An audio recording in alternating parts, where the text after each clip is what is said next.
Hello, bachcho. Let's read a given question. The question says an ideal gas goes from state A to state B via three different processes as indicated in the PV diagram. So, if Q1, Q2, Q3 indicates heat absorbed by the gas along the three processes and delta U1, delta U2, delta U3 indicates the change in internal energy along the three processes respectively, then option A given है Q1 greater than Q2 greater than Q3 and delta U1 equals to delta U2 equals to delta U3. Option B में given है Q3 greater than Q2 greater than Q1 and delta U1 equals to delta U2 equals to delta U3 and option C में given है Q1 equals to Q2 equals to Q3 and delta U1 greater than delta U2 greater than delta U3. Option D में given है हमें Q1 Q3 greater than Q2 greater than Q1 and delta U1 greater than delta U2 greater than delta U3. So इसमें से कौन सा option correct है that we need to find. So as a key concept, first of all हम समझते हैं कि let's say we have a PV curve, PV graph हमारे पास है. ठीक है, और हमारे पास दो स्टेट है. ठीक है, 1 और 2. अभी इस दो स्टेट पे जाने के अलग अलग तरीके हैं. एक तो तरीका ये हो सकता है, एक तरीका ये हो सकता है, एक तरीका ये हो सकता है. ठीक है ना. सो अगर हम बात करें स्टेट 1 और 2 की, सो वर्क डन जो होता है basically, work done is area under PV graph, is area under PV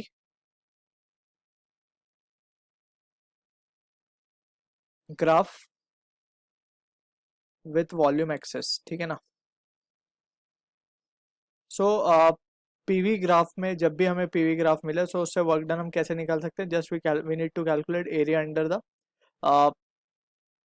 PV curve with volume axis. जैसे अगर हम बात करें पाथ 1 है और let's say this is path ए बोल देते हैं हम इसे, इस पाथ को बी बोल देते हैं और बीच वाले को सी बोल देते हैं. सो ए का अगर हम पाथ देखें so this will be the area. ठीक है ना, ये एरिया को हम बोलेंगे area that is work done by process ए. ठीक. सिमिलरली 2 और 3 के लिए भी हम ऐसे ही निकाल सकते हैं. Also we need to understand के वर्क डन जो है it is a point function. Point function means it depends upon the path. ठीक है ना. अगर पाथ अलग अलग होगा, जैसे हम 1 से 2 पॉइंट पे जा रहे थे, सो 1 से 2 पॉइंट पे जाने के हमने 3 रास्ते दिखाए. सो तीनों का जो पाथ है वो अलग अलग है. ठीक है. So work done will be depending upon this path. लेकिन work done and heat that is Q both are point function, so they depend upon the path. लेकिन अगर हम बात करें internal energy की और precisely change in internal energy की, so it is a state function. It is a state function irrespective of the path. मैं 1 से जाऊँ, 2 से जाऊँ, 3 से जाऊँ, जो energy internal change in internal energy हमेशा सेम होगी. ठीक है ना. अगर मैं 1 से जा रहा हूँ सो जो भी चेंज आएगा इंटरनल एनर्जी में वही चेंज 1 से पाथ ए फॉलो करने में भी आएगा, पाथ सी फॉलो करने में भी आएगा, पाथ बी फॉलो करने में भी आएगा. So we can write this is as independent of path, independent of path. ठीक है ना. सो इस डिस्कशन से ये तो क्लियर हो गया कि पाथ पे डिपेंड नहीं कर रही internal energy. So from option A और बी में से कोई एक आंसर होगा. सो सी को और डी को तो हम स्ट्रेट अवे डिस्कार्ड कर सकते हैं. अब बात करते हैं एरिया अंडर कर्व की. सो जैसे हमको दिख रहा है कि अगर now we are interested in calculating, अब हमें हीट के ऊपर कमेंट करना है. ठीक है ना. So by first law of thermodynamic हम क्या कह सकते हैं, by first law of thermodynamics हम क्या लिख सकते हैं. Q that is heat supplied to the system is equals to work done by the system and change in internal energy of the system. ठीक. अब यहाँ पे we can see delta U तो सबका ही सेम है. सो सिर्फ क्यू किस पे डिपेंड कर रहा होगा, वर्क डन पे. और हमने डिस्कस किया कि वर्क डन किस पे डिपेंड करेगा, एरिया अंडर पीवी कर्व पे. ठीक है ना. So from this we can say, अगर हम ध्यान से अब एक एक को एनालाइज करें, जैसे Q1 के लिए अगर हम लिखते हैं, so let's say this will be the case. Q1 का जो एरिया आएगा हम उसे रेड कलर से शो कर देते हैं, this will be the area.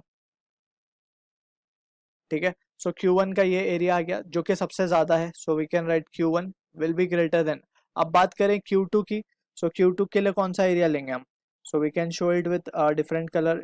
Let's say blue से दिखा देते हैं. सो ये कलर मतलब इतना एरिया आएगा. ठीक है.